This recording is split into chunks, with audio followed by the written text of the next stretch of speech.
can do to make this, to help this with people who have difficulty swallowing. It's not unique to Niemann-Pick disease, but in Niemann-Pick disease, the dystonia that affects the swallowing mechanism can be quite disabling. The purpose of this is to avoid aspiration and to ensure adequate intake of calories and other nutrients. A word about texture. The most difficult thing for people to swallow, I'll talk about people, I don't have any experience with mice, but with due respect to Denny, the most difficult thing for people to swallow are things of mixed texture. So, for example, a soup that contains lumps of meat and vegetables but is mostly liquid is very difficult to swallow. The second most difficult, and this is may seem counterintuitive, the second most difficult thing to swallow are liquids, like water.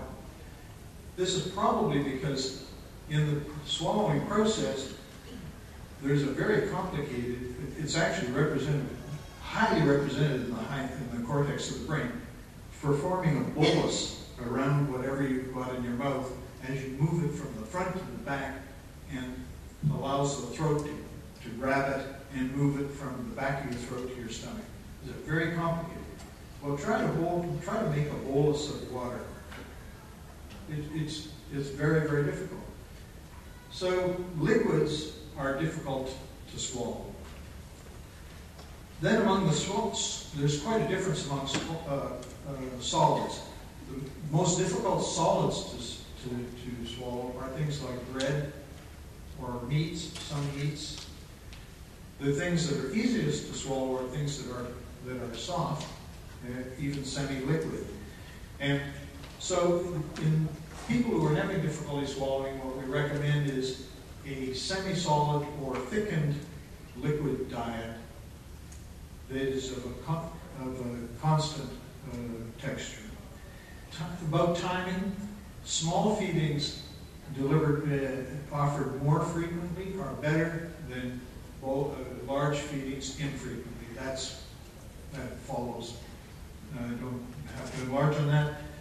Positioning is also important, and particularly at night. Gastroesophageal reflux is common in Niemann-Pick disease. Positioning in a semi-recumbent position. This is sometimes difficult to achieve because people tend to want to lie on their sides, which is actually a more protective way to lie down anyway.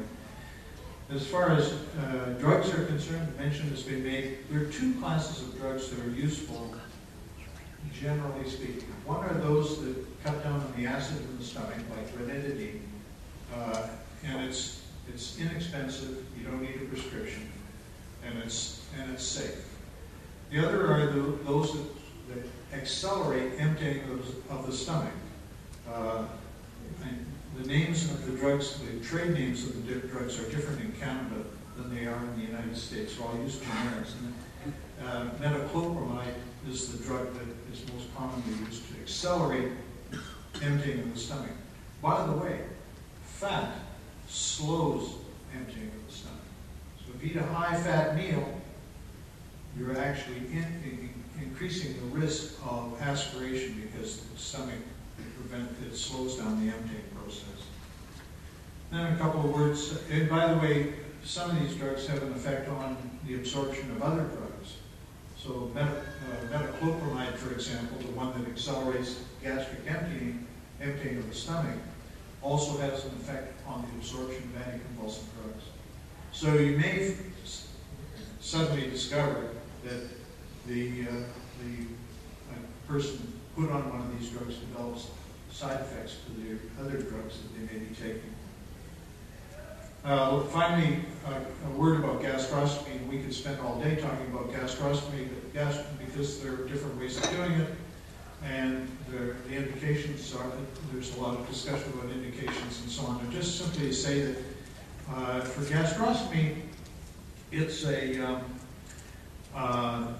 secure way of providing nutrition. It's reliable. It's generally safe. It does not eliminate the risk of aspiration. think this is an important point to make. The really major positives are the ability, the confidence that you have with a gastrostomy, the feeding tube, that the patient, the child, often it's a child, is getting adequate amount of liquids and nutrients. It also, therefore, frees time for you to do other things with the child, and just instead of just focusing on feeding, which can become a very anxious and tension-filled activity. And finally, it provides the opportunity to devote time to other members of the family. And if there are other children in the family, if you're spending an hour 4 times a day feeding a child, that's the opportunity cost of that is quite high with regard to other members of the family. With respect to the nutritional or therapeutic aspects of the feeding, we tend to forget that the one nutrient that you cannot go without for more than a few days is water.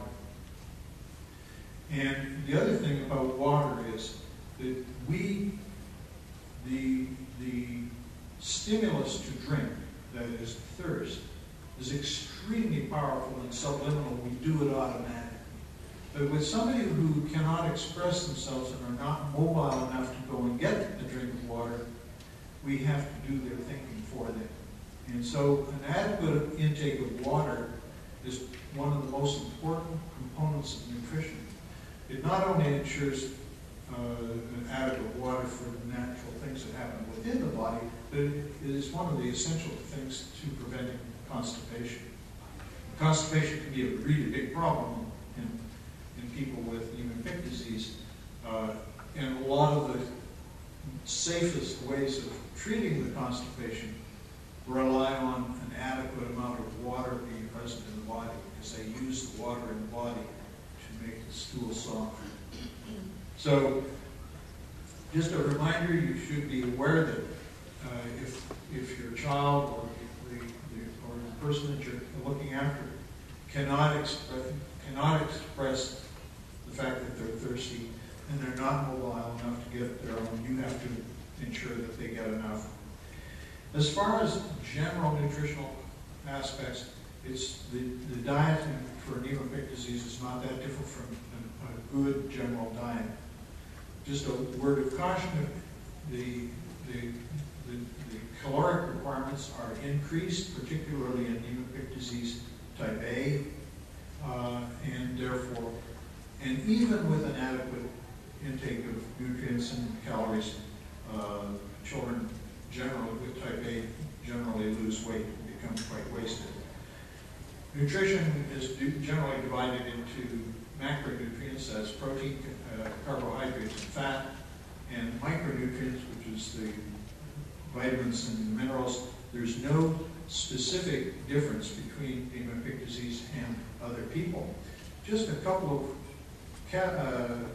caveats, though. One is that Niemann-Pick type B is associated with hypercholesterolemia, and there is evidence now that coronary artery disease is accelerated in people with type B. So most people are suggesting a low cholesterol diet for people with Niemann-Pick disease type B. For the others, cholesterol in the diet or cholesterol-lowering drugs probably have no impact whatsoever on the disease. Just a reminder, the cholesterol is a major constituent of the brain. The white matter of brain is packed with cholesterol, but it's all made in the brain. It doesn't come from the diet. So you can manipulate the diet all you like, and basically the brain will make whatever cholesterol it needs. So you can eliminate cholesterol from the diet, and the body will not suffer. The problem with a low cholesterol diet is it's low in other things as well.